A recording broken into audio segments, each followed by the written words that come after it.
श्री सीताराम चंद्राभ्याम नमः। अयोध्या कांड 55वां सर्ग। भरद्वाज जी का श्री राम आदि के लिए स्वस्ति वाचन करके उन्हें चित्रकूट का मार्ग बताना, उन सबका अपने ही बनाए हुए बेड़े से यमुना जी को पार करना, सीता की यमुना और श्यामवट से प्रार्थना, तीनों का यमुना के किनारे के मार्ग से 1 कोस तक जाकर वन में घूमना फिरना, यमुना जी के समतल तट पर रात्रि में निवास करना। उस आश्रम में रात भर रहकर शत्रुओं का दमन करने वाले वे दोनों राजकुमार महर्षि को प्रणाम करके चित्रकूट पर्वत पर जाने को उद्यत हुए। उन तीनों को प्रस्थान करते देख महर्षि ने उनके लिए उसी प्रकार स्वस्ति वाचन किया जैसे पिता अपने औरस पुत्रों को यात्रा करते देख उनके लिए मंगल सूचक आशीर्वाद देता है। तदंतर महातेजस्वी महामुनि भरद्वाज ने सत्य पराक्रमी श्री राम से इस प्रकार कहना आरंभ किया। नरश्रेष्ठ, तुम दोनों भाई गंगा और यमुना के संगम पर पहुंचकर, जिनमें पश्चिम मुखी होकर गंगा मिली है, उन महानदी यमुना के निकट जाना।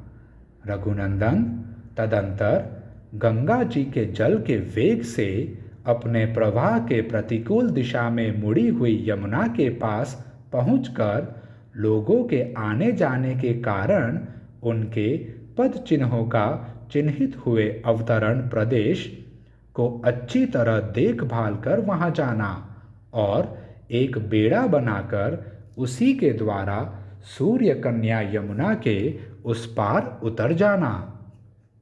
तत्पश्चात आगे जाने पर एक बहुत बड़ा बरगद का वृक्ष मिलेगा जिसके पत्ते हरे रंग के हैं।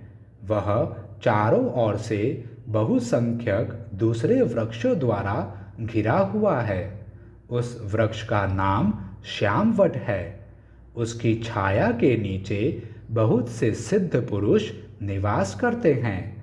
वहां पहुंचकर सीता दोनों हाथ जोड़कर उस वृक्ष से आशीर्वाद की याचना करे। यात्री की इच्छा हो तो उस वृक्ष के पास जाकर कुछ काल तक वहां निवास करें अथवा वहां से आगे बढ़ जाएं।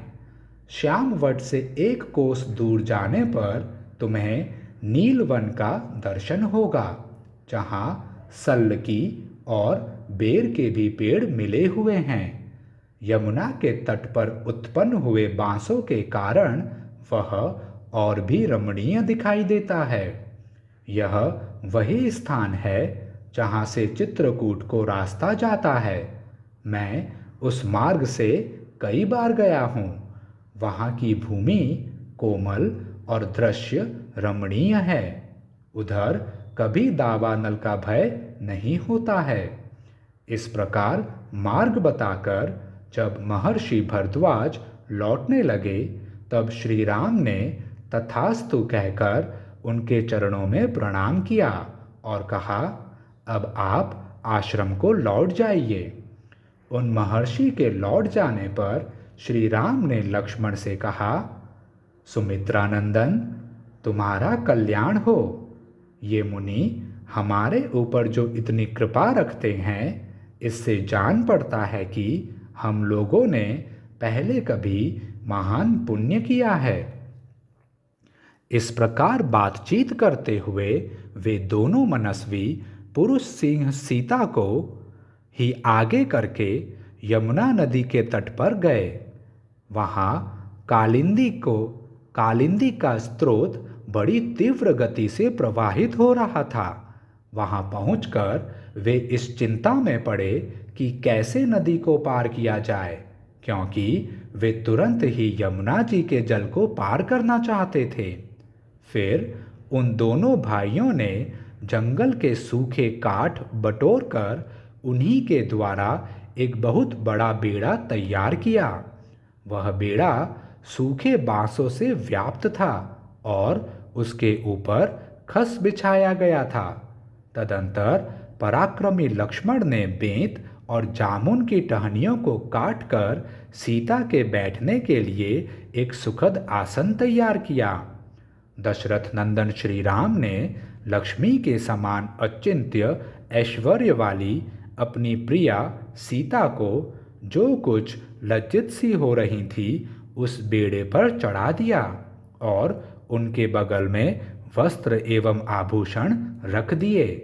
फिर श्री राम ने बड़ी सावधानी के साथ खंती और बकरे के चमड़े से मड़ी हुई पिटारी को भी बेड़े पर ही रखा। इस प्रकार पहले सीता को चढ़ाकर वे दोनों भाई दशरथ कुमार श्री राम और लक्ष्मण उस बेड़े को पकड़कर खेने लगे।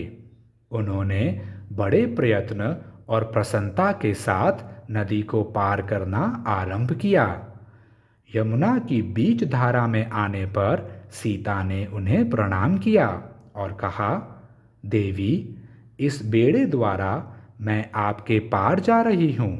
आप ऐसी कृपा करें जिससे हम लोग सकुशल पार हो जाएं और मेरे पतिदेव अपनी वनवास विषयक प्रतिज्ञा को निर्विघ्न पूर्ण करें।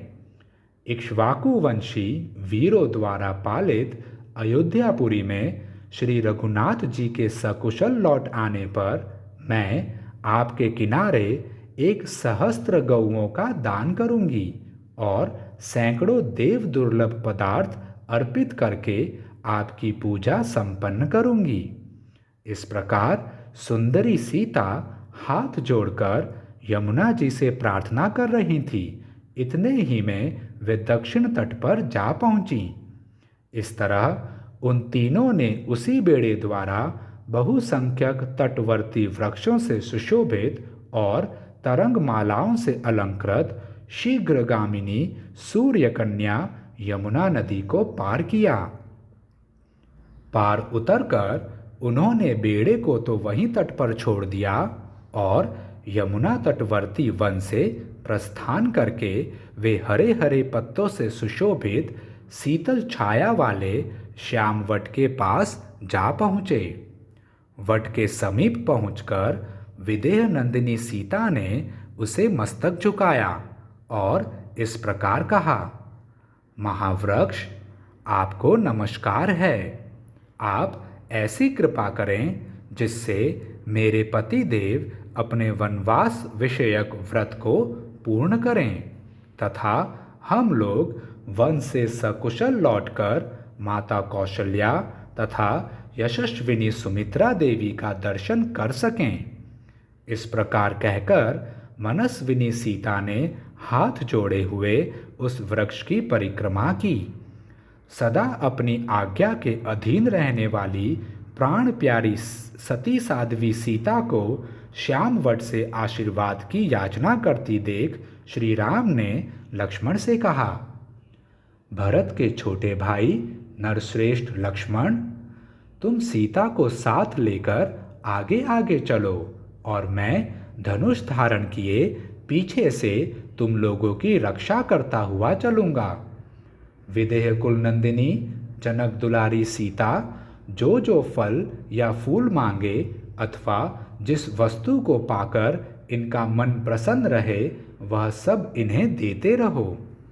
अबला सीता एक एक वृक्ष, झाड़ी अथवा पहले की न देखी हुई पुष्प शोभित लता को देखकर उसके विषय में श्री रामचंद्र जी से पूछती थी तथा लक्ष्मण सीता के कथनानुसार तुरंत ही भांति भांति के वृक्षों की मनोहर शाखाएं और फूलों के गुच्छे ला लाकर उन्हें देते थे। उस समय जनक राजकिशोरी सीता विचित्र वालुका और जल राशि से सुशोभित तथा हंस और सारसों के कलनाद से मुखरित यमुना नदी को देखकर बहुत प्रसन्न होती थीं।